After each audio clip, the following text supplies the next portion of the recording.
গিন্নি, ও গিন্নি, আসি গো। আজ অবশ্যই একটু খিদে লেগেছিল, কিন্তু তোমার রান্না তো হয়নি। না খেয়ে আজ যেতে হবে, তাছাড়া আর কি। তোমার রোজগার যেমন ধীরে ধীরে, আমার রান্নার গতিও তেমন ধীরে ধীরে। ভালোভাবে রোজগার করলে তবেই ভালোভাবে রান্নাটাও করব, বুঝেছো? গিন্নি, এই আয় রোজগারের সাথে রান্নার কি সম্পর্ক? এটাই তো বুঝলাম না, বলো তো। সম্পর্ক নেই বলছো? কি দিয়েছো? হ্যাঁ, এই পর্যন্ত আমায় কি দিয়েছো শুনি? একটা সোনার হার? না। একটা সোনার দুল? তাও তো না। আমার তো কোনো সুখই তুমি পূরণ করতে পারোনি। হ্যাঁ, তা অবশ্যই পারে, তবে বেশি লোভ করা ভালো নয়, বুঝেছো গিন্নি? আমরা যেমন আছি তেমনটি ভালো। ভালো? এটা তোমার কাছে ভালো হতে পারে, আমার কাছে না, বুঝলে? ধুর, তোমার সাথে বকে কোনো আর লাভ নেই। তার থেকে তুমি থাকো, আমি গেলাম। বাবা, ও বাবা, আজকে তোমার সাথে আমাকে নদীতে নিয়ে যাবে? হ্যাঁ, যাবি নাকি বাবা? বলছিস যখন, আয় দুজনে মিলে না হয় আজ কিছু মাছ ধরা যাবে, কি বলিস?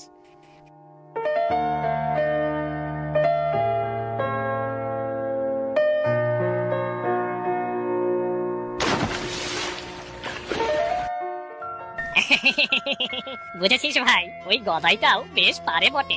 রোজ রোজ জাল ফেলে, ওর জালে তো মাছ বাঁধেই না, শুধু শুধু বেচারা কষ্ট করে। ও মাছ না পেলে কি হবে রে ভাই? ওর কাছে ধনী হবার অনেক বড় সুযোগ থাকার পরেও দিনের পর দিন এভাবে কষ্ট করে। এজন্যই ওর বউর কাছে ও রোজ রোজ গালি খায়, মন্দ কথা শোনে।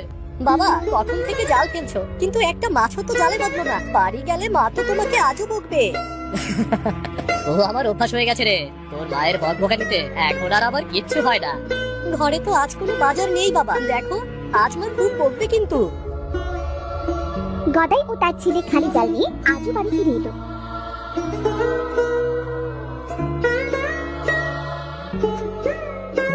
ধুর, আজও কোনো মাছ পেলাম না। গিন্নি, মাছ নেই তো কি হয়েছে, গরুর দুধ তো হচ্ছে।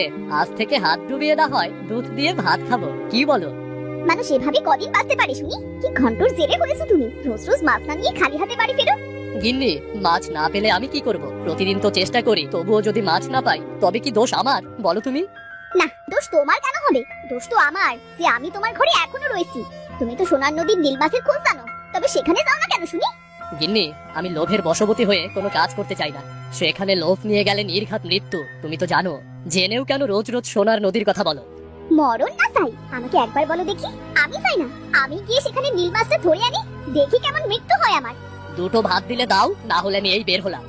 এত কিছু বাবু আমি জানি না, তোমাকে এই 10 দিন সময় দিলাম, এর ভেতর সোনার নদীর খোঁজ এনে আমায় দেবে, না হয় আমি নিজেই সেই নদীতে যাবো, এই বলে রাখলাম। রাজেশ ও মহেশ গদাইয়ের বাড়ির পাশ দিয়ে যাচ্ছিল। তারা গদাইয়ের স্ত্রীর মুখে সোনার নদীর কথা শুনে দাঁড়িয়ে গেল। দেখেছিস মহেশ, তোকে তখন বললাম না ওর কাছে ধনী হবার কারণ আছে, এই সেই সোনার নদী, বুঝেছিস? এতদিন তো আমি সঠিকটা জানতাম না, আজ শিওর হলাম সোনার নদীর খোঁজও জানে। কিন্তু তুই কিভাবে জানিস ওর কাছে ধনী হবার কারণ আছে? আমার দাদু বলতো কোথায় যেন একটা সোনার নদী আছে, সেই নদীতে একটা নীল মাছ আছে, ওই নীল মাছটা যে আনতে পারবে সে এই জগতের সব থেকে ধনী হবে। তোর দাদু কি জানতো না ওই সোনার নদীটা কোথায়? না রে, এটা আমার দাদু জানতো না, জানতো এই গদাইয়ের দাদু। সেটা যে এক গাধাকে জানিয়ে গেছে সেটা এতদিন জানতাম না, আজ পুরোপুরি ভাবে জানতে পারলাম। জেনে আর কি করবি, যেতে তো পারবি না। যেতে পারলে তো সোনা সহ নীল মাছটা নিয়ে বাড়ি ফিরতাম। যেতে পারবো না কেন? আমরা যদি ওই গাধাটাকে জোর করে ধরে মেরে ফেলার ভয় দেখাই, তবে অবশ্যই ও বলবে, জানিস তো আমি যে অনেক দিন ধরে সোনার নদীর খোঁজ করছি। কিরে, তুই থাকবি আমার সাথে, বল না? আচ্ছা আচ্ছা বেশ, তবে আজ রাতেই গদাইয়ের বাড়িতে এসে আমরা ওকে শক্ত করে ধরবো, দেখি বেটা কোথায় যায়। সেদিন রাতে সবাই ঘুমিয়ে যাবার পর মাঝরাতে রাজেশ ও মহেশ মুখে একটা ধারালো ছুরি নিয়ে গদাইয়ের ঘরে ঢুকে পড়লো। চুপ, একদম চুপ, না হলে এই ছুরি দিয়ে গলাটা একদম নামিয়ে দেব। আরে ভাই, আমাদের বাড়িতে চুরি করার মতো কিছুই নেই, তোমরা ভুল জায়গায় এসেছো। ভুল কি সঠিক জায়গা সেটা তো পরে বুঝতে পারবে, আগে বলো সোনার নদীর রাস্তাটা কোথায়? জানি না, আমি কিচ্ছু জানি না, তোমরা শুধু শুধু আমার বাড়িতে এসেছো। মিথ্যা বলিস না, আজ যখন তোর বউয়ের সাথে এসব নিয়ে কথা বলছিলি তখন আমরা সব শুনেছি। এবার বলবি না মরবি? আমার জীবন গেলেও আমি বলবো না, তোমাদের যা ইচ্ছে তোমরা তাই করো। ওগো, তুমি এমন করে বলো না, দয়া করে তুমি ওদেরকে বলে দাও। না গিন্নি, এ কথা কোনো উপযুক্ত লোককে বলার জন্য? এদের মতো ডাকাতের হাতে নীল মাছকে তুলে দিলে সে কোনোদিনও মুক্তি পাবে না। তাহলে তোকে বাঁচিয়ে রেখে আর কি করব, মর তুই। এটা তুই কি করলি ভাই? ঠিক করেছি, ও থাক এবার নীল মাছ নিয়ে। তাড়াতাড়ি পালা, চল এখান থেকে, তাড়াতাড়ি বের হ। এইটা কি হলো রে? ও বলাই, তাড়াতাড়ি এদিকে আয় বাবা, তোর বাবা মাঝে মরে গেল। ও বাবা, তোমার কি হলো? বাবা, ও বাবা, মা তাড়াতাড়ি বাবাকে ডাক্তারের কাছে নিয়ে চলো। বাবার কি হলো? না রে বাবা, আমার সময় প্রায় শেষ, আমি আর বাঁচবো না। তোকে যেটা বলি মন দিয়ে শোন। ওই নদী পার হলে পর পর দুটো দ্বীপ পড়বে।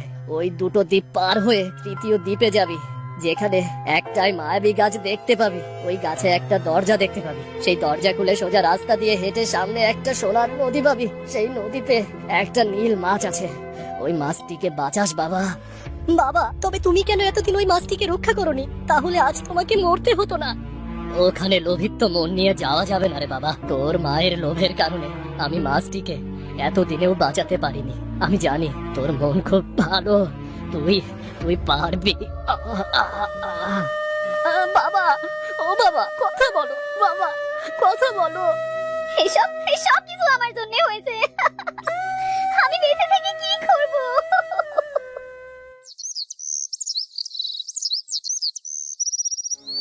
বেশ কিছুদিন হয়ে গেল গদাই মরার পরে গদাইয়ের স্ত্রীও শান্ত হয়ে গেল। একদিন সে তার ছেলে বলাইকে ডেকে বলল, বাবা, এতদিন তো লোভে অন্ধ হয়ে তোর বাবাকে সোনার নদীতে যেতে বলেছি। আজ আমি তোকে বলছি, যা বাবা, সোনার নদী সেই নীল মাছকে মুক্ত কর। মা, ওই নীল মাছের ভেতরে এমন কি আছে যে বাবাকে ডাকাতরা মেরে ফেললো? সঠিক তো আমি জানি না রে বাবা, তবে শুনেছি মাছের নাকি অনেক শক্তি আছে। তুই বাকিটা না হয় নীল মাছের কাছেই শুনিস।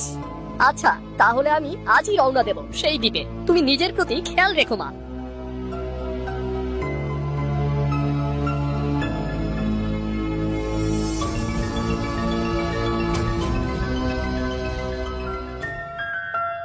কি ভয়ানক দ্বীপ! আমার তো খুব ভয় করছে। না না, এই সময় ভয় পেলে চলবে না, মনে সাহস নিয়ে পথ চলতে হবে। বাবা যে আমাকে আদেশ দিয়ে গেছে। বলাই প্রথম ও দ্বিতীয় দ্বীপ পার হয়ে তৃতীয় দ্বীপে এসে দেখলো দ্বীপে একটাই গাছ। দ্বীপটা রোদের আলোয় যেন চকচক করছে। দ্বীপটা দেখতে খুবই সুন্দর। চারপাশে ছোট ছোট গাছের ভেতরে এই একটাই বড় গাছ। গাছটির নামের সাথে দেখতেও মায়াবী, কিন্তু এর দরজা কই? চারপাশ তো সমান। এই তো, এটাই মনে হচ্ছে সেই দরজা। কিন্তু দরজাটা খুলবো কিভাবে? লাল আলোটিকে একবার স্পর্শ করে দেখি তো। এই তো, দরজা খুলে গেছে।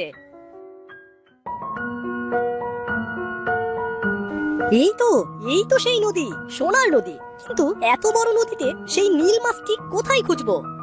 আমাকে কোথাও বুঝতে হবে না। আমি তো কত বছর ধরে এই নদীর পাড়ে অপেক্ষা করছি যে কেউ আমায় বাঁচাতে আসবে। কোথায় কোথায় কথা বলছো? নিচের দিকে তাকাও, এই যে এখানে আমি। কি সুন্দর নীল মাছ! হ্যাঁ গো, তুমি ঠিকই বলেছো। আমি তোমাকে নিতে এসেছি, চলো আমার সাথে। তুমি আজ থেকে মুক্ত। তোমার চোখের সামনে এত সোনা, আর তুমি সোনা নেবে না? না গো নীল মাছ, আমার কোনো কিছুর উপর লোভ নেই। বাবার কথা মতো আমি তোমাকে নিতে এসেছি। চলো এবার উপরে উঠে এসো। জায়গাটা বেশ সুন্দর, আমার খুব পছন্দ হয়েছে। সুন্দর তো বটে, আমার জন্য সুন্দর না। আর এই তো আমরা বাইরে চলে এসেছি।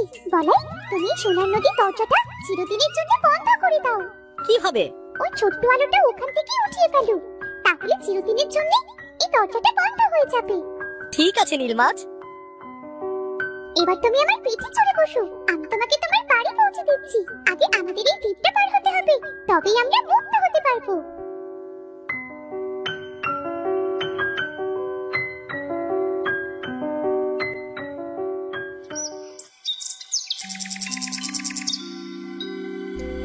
নীল মাছ থেকে তো তুমি নীল পরি হয়ে গেছো। এত সময় ধরে আমি তো কিছুই বুঝতে পারিনি। মা, ও মা, এই দেখো আমরা চলে এসেছি। এসেছিস বাবা, এসেছিস। কই কই সে নীল মাছ? আর এটাই বাকি? মা, সেই নীল মাছটি হলো এই নীল পরি। কিন্তু তোমরা কিছুই বুঝতে পারছো না, তাই তো? আসলে আমি একটা নীল পরি ছিলাম। আমার কাছে একটা অদ্ভুত শক্তি আছে। আমি যে কাউকে ধনী হবার শক্তি আর অমরত্ব হবার শক্তি দিতে পারি। আর এটা নিয়ে আমার খুব অহংকার ছিল। এই অহংকারের জন্য এক সন্ন্যাসী আমায় অভিশাপ দিয়েছিল।